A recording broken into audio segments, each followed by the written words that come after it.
नमस्कार मित्रमैत्रिणींनो, आपण वाचत आहोत साने गुरुजी यांचं श्यामची आई ही कादंबरी. यातील आपण आज रात्र 12वी श्यामचे पोहणे हा भाग वाचणार आहोत. सुरू करूया. कोकणामध्ये पावसात विहिरी तुडुंब भरलेल्या असतात.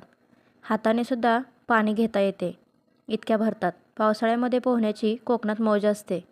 नवीन मुलांना यावेळेस पोहायला शिकवतात. नवशिक्याच्या कमरेला सुखड किंवा पिडले बांधतात व देतात त्याला विहिरीत ढकलून.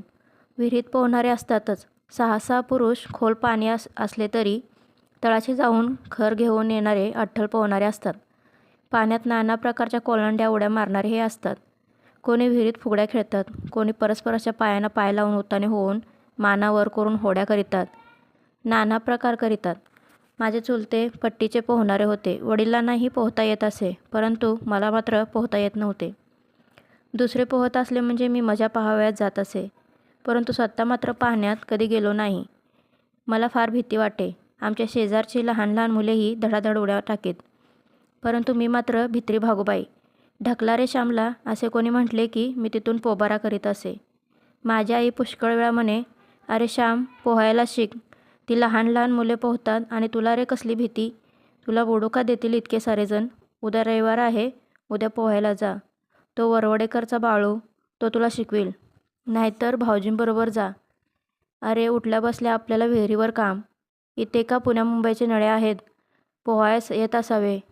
कुसाताईची वेणी व आंबी त्यासुद्धा शिकल्या पोहायला. तू बांगड्या तरी भर. पण बांगड्या भरणाऱ्या मुलीहून सुद्धा तू भित्रा. उद्या जा पोहायला. त्या बाबूकडे सुकड्या आहेत ठेवलेल्या, त्या बांध कमरेला वाटेल तर. आणखी धोतर बांधून वर धरतील. उद्या जा हो. मी काहीच बोललो नाही. रविवार उजडला. मी कुठेतरी लपून बसवायचे ठरवले. आज आई पोहावयास पाठवल्याशिवाय राहणार नाही असे मी नक्की ओळखले होते. मी माळ्यावर लपून बसलो. आईच्या प्रथम ते लक्षात आले नाही. साधारण 8 वाजायची वेळ आली. शेजारचे वासू, भास्कर, बन्या, बापू आले. श्यामची आई, श्याम येणार आहे ना आज पोहायला. या पहा, सुकडे आणले आहेत, बन्या म्हणाला. हो येणार आहे, परंतु आहे कुठे तो. मला वाटले की तुमच्याकडे आहे श्याम. अरे श्याम कुठे बाहेर गेलं की काय, असे म्हणून आई मला शोधू लागली. मी वरून सारी बोलणी ऐकत होतो. मुले म्हणाली, तिकडे आमच्याकडे नाही बुवा आला. कुठे लपून तरी नाही ना बसला. आम्ही वर पाहू का श्यामची आई. आई म्हणाली, बघा बरे, वर असला तर. त्याला उंदीर घुशीसारखी लपण्याची सवयच आहे. त्या दिवशी असाच माच्याखाली लपून बसला होता. पण वरती जरा जपून जा हो. तो तक्ता एकदम वर उचलतो. अलगद पाय ठेवून जा. मुले माळ्यावर येऊ लागली. आता मी सापडणार असे मला वाटू लागले. मी बारीक बारीक होऊ लागलो.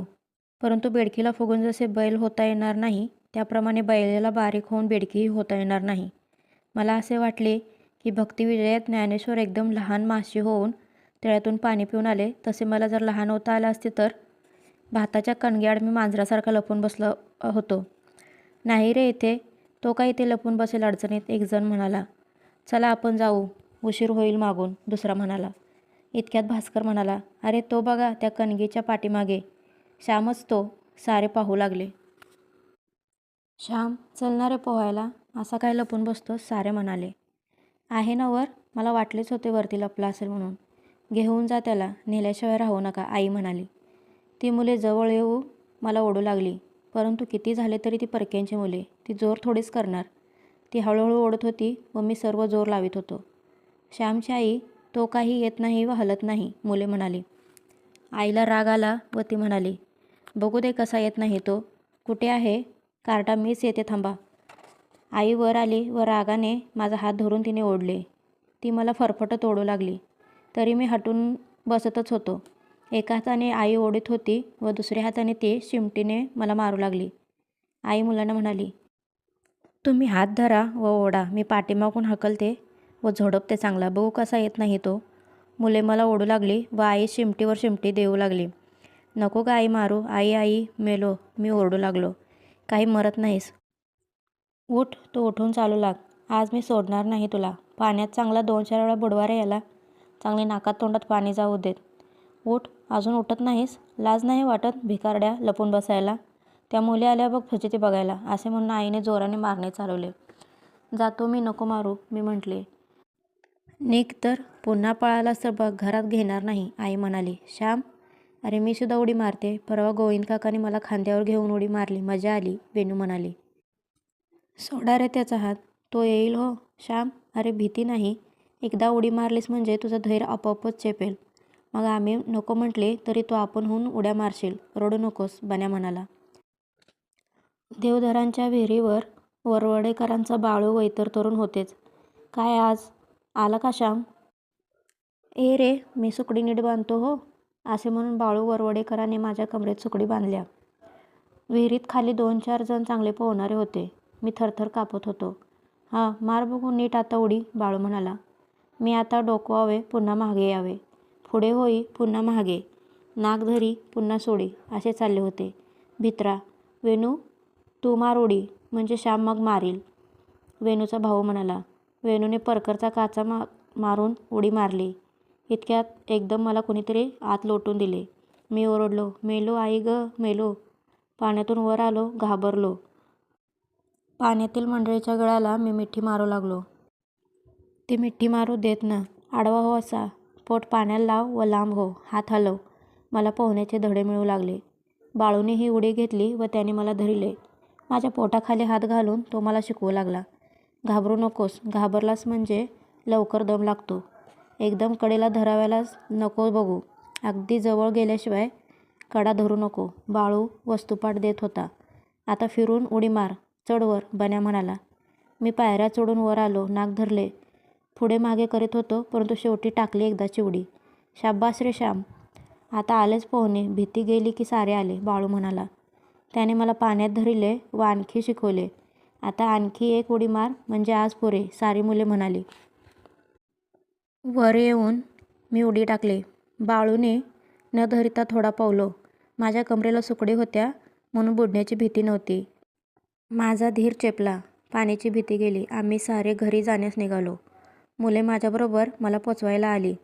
बन्या म्हणाला, श्यामची आई. श्यामने आपणहून शेवटी उडी मारली. मुळी भ्याला नाही आणि सुकडीवर थोडे थोडे त्याला पोहताही येऊ लागले. बाळूकाका म्हणाले की श्याम लवकरच शिकेल चांगले पोहायला. अरे पाण्यात पडल्याशिवाय, नाकातोंडात पाणी गेल्याशिवाय भीती जात नाही. श्याम डोके चांगले पुस, ती सेंडी पुस, आई म्हणाली. मुली निघून गेली. मी डोके पुसले, सुकी लंगोटी नेसली. मी घरात जरा रागावून बसलो होतो. जेवणे वगैरे झाली. आई जेवावयास बसली होती. मी ओसरीवर होतो. इतक्यात श्याम अशी आईने गोड हाक मारली. मी आईजवळ गेलो व म्हटले, काय? आई म्हणाली, ती दह्याची कोंडी घे. आत दही आहे, चाटून टाक. तुला आवडते ना? मला नको जा. सकाळी मार मारलेस आणि आता दही देतेस. मी रडवेला होऊन म्हटले, हे बघ, माझ्या अंगावर अजून वळ आहेत. विहिरीतील इतक्या पाण्यात पोहलो तरी ते गेले नाहीत. ते वळ अजून आहे, तोवर तरी दही नको देऊस. ते वळ मी इतक्या लवकर कसा विसरेन? आईचे डोळे भरून आले होते. ती तशीच उठली. तिच्याने भात गिळवेना. ती हात धुवून आली. आई तशीच जेवण पुरे न होता उठली. हे पाहून मला वाईट वाटले. माझे बोलणे आईला लागले का असे मनात आले. आईने तेलाची वाटी आणली व माझ्या वळांना ती लावू लागली. मी काही बोललो नाही. आई रडवेली होऊन म्हणाली, श्याम, तू भित्रा आहेस असे का जगाने तुला म्हणावे? माझ्या श्यामला कोणी नावे ठेवू नयेत. श्यामला कोणी नावे ठेवू नये म्हणून मी त्याला मारिले. श्याम, तुझ्या आईला तुमची मुली भित्री आहेत असे कोणी म्हटले तर तुला आवडेल का? ते तुला खपेल का? तुझ्या आईचा अपमान तुला सहन होईल? माझ्या मुलांचा कोणी अपमान केला तर ते मी सहन करणार नाही व माझा कोणी अपमान केला तर माझ्या मुलांनी सहन करता कामा नये. असे असेल तरच मी त्यांची खरी आई व ते माझे खरे मुलगे. रागावू नको, चांगला धीट हो. हे दही खा व जा खेळ. आज निजू नको हो. पोहून आल्यावर रुजले तर लगेच सर्दी होते हो. गड्यानो, माझ्या आईला धीट मुले हवे होती, भित्री नको होती.